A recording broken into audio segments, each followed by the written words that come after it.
Assalamualaikum warahmatullahi wabarakatuh. Halo semua, perkenalkan nama saya Bahria Wulandari, NIM 22652. Saya dari mahasiswa Universitas PGRI Jombang. Video presentasi saya ini diajukan untuk memenuhi ujian akhir semester mata kuliah Kurikulum Bahasa Indonesia dosen pengampu Dr. Eva Eridia, SPD, MPD. Di sini saya akan menjelaskan apa sih perencanaan pembelajaran itu, seperti apa konsep dasar perencanaan pembelajaran itu.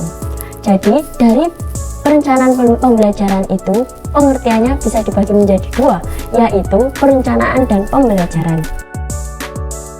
Menurut William Hanyuman, perencanaan adalah menentukan apa yang akan dilakukan, dan pembelajaran menurut Kamus Besar Bahasa Indonesia adalah proses atau cara perbuatan menjadikan seseorang untuk belajar.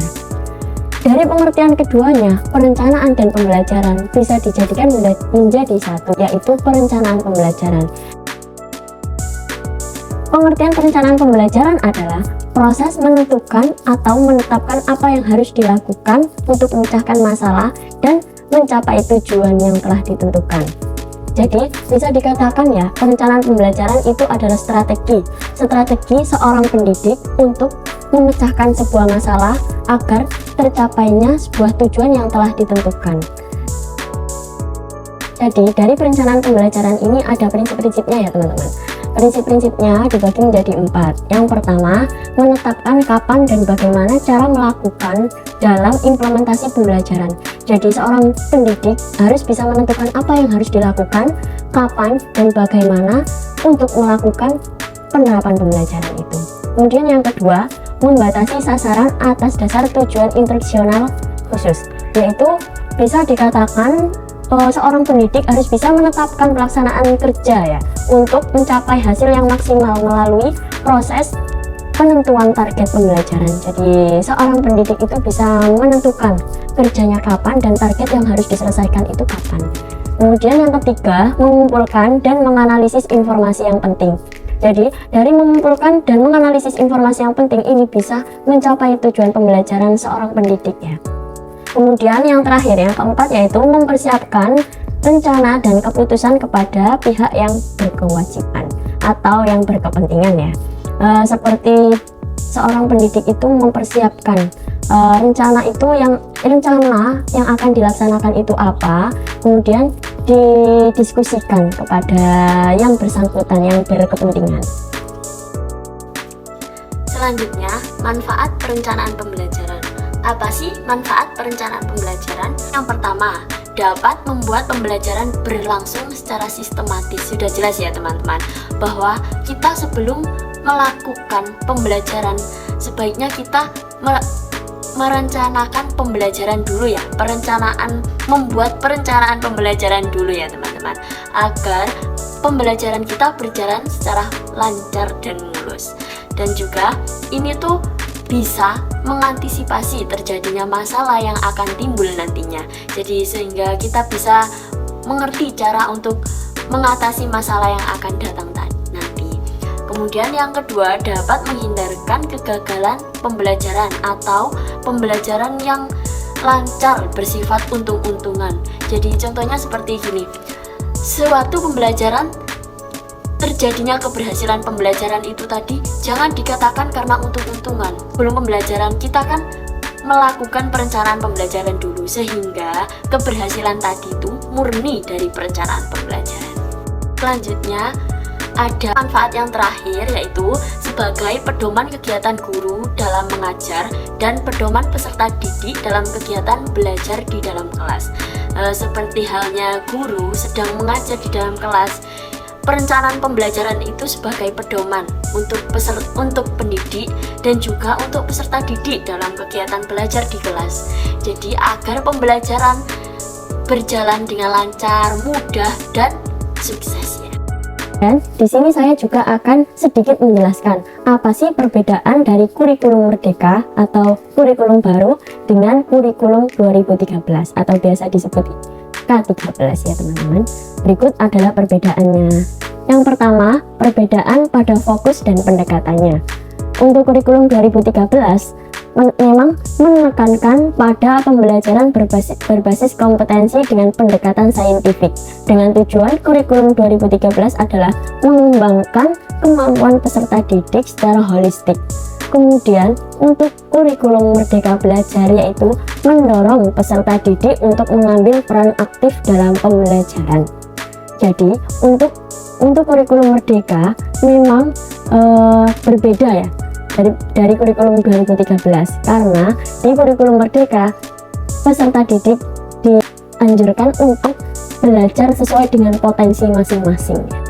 Yang kedua, perbedaan antara kurikulum 2013 dan kurikulum Merdeka Belajar pada fleksibilitas dalam pembelajaran.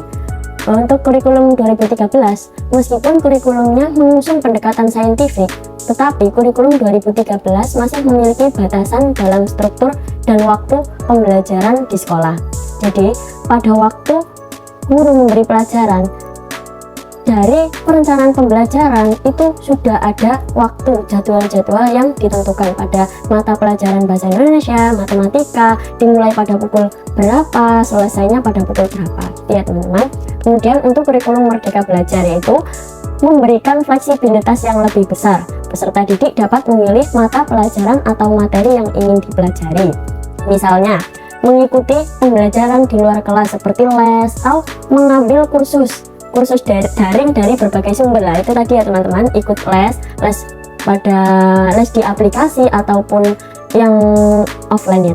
Kemudian pada pengembangan diri, untuk kurikulum 2013 lebih berfokus pada pencapaian akademis dan kompetensi khusus. Tetapi berbeda dengan kurikulum Merdeka Belajar ya teman-teman. Kurikulum Merdeka Belajar itu menekankan pada pengembangan diri yang lebih luas, termasuk soft skill, keterampilan praktis, dan kemandirian. Seperti yang saya sudah jelaskan tadi, untuk kurikulum Merdeka Belajar itu fleksibilitas ya teman-teman, untuk memilih mata pelajaran sesuai dengan bakat dan minatnya. Yang terakhir, perbedaan antara kurikulum 2013 dan kurikulum Merdeka menurut inovasi dan kreativitas. Untuk kurikulum 2013, siswa memiliki beberapa keterbatasan dalam mengeksplorasi inovasi dan kreativitas karena batasan dari kurikulum. Seperti yang saya jelaskan tadi sebelumnya ya, berbeda dengan kurikulum Merdeka Belajar. Kurikulum Merdeka Belajar ini mendorong inovasi dan kreativitas dalam pembelajaran, sehingga siswa dapat mengembangkan potensi mereka dengan lebih bebas. Sangat beda ya teman-teman. Di sini juga saya akan sedikit mengulas perbedaan modul ajar dan rencana pelaksanaan pembelajaran atau RPP. Berikut adalah perbedaan antara modul ajar dan RPP. Yang pertama yaitu komponen perangkat pembelajaran. Modul ajar dalam kurikulum Merdeka memang memiliki komponen yang lebih lengkap daripada RPP dalam kurikulum 2013.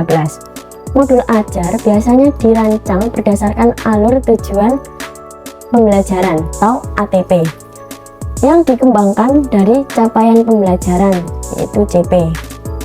Modul ajar tidak hanya memberikan langkah-langkah pembelajaran ya teman-teman, tetapi juga mencakup rencana asesmen dan sarana yang diperlukan untuk menjalani pembelajaran yang berorganisir.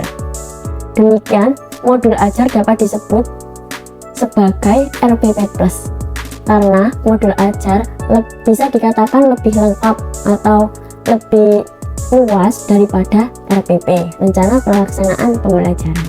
Kemudian yang kedua yaitu tujuan perangkat pembelajaran.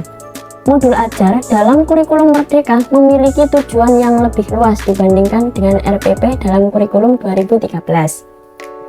Modul ajar tidak hanya mempermudah para guru dalam melaksanakan kegiatan pembelajaran di kelas, tetapi juga mendukung pencapaian kompetensi dari capaian pembelajaran dan profil pelajar Pancasila di setiap tahapan perkembangan mata pelajaran. Dengan demikian, modul ajar dapat membantu guru dalam mengembangkan potensi peserta didik secara holistik.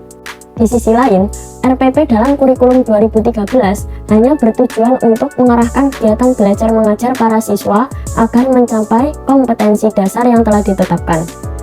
Dan RPP memberikan panduan tentang langkah-langkah yang harus diikuti dalam proses pembelajaran, tetapi tidak mencakup aspek pengembangan holistik peserta didik seperti yang terdapat pada modul ajar pada kurikulum Merdeka Belajar ya.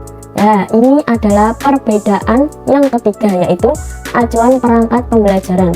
Ini adalah salah satu perbedaan yang dapat dilihat antara modul ajar dan RPP, yaitu acuan yang digunakan modul ajar dalam kurikulum Merdeka lebih mengacu pada alur tujuan pembelajaran yang dikembangkan melalui capaian pembelajaran.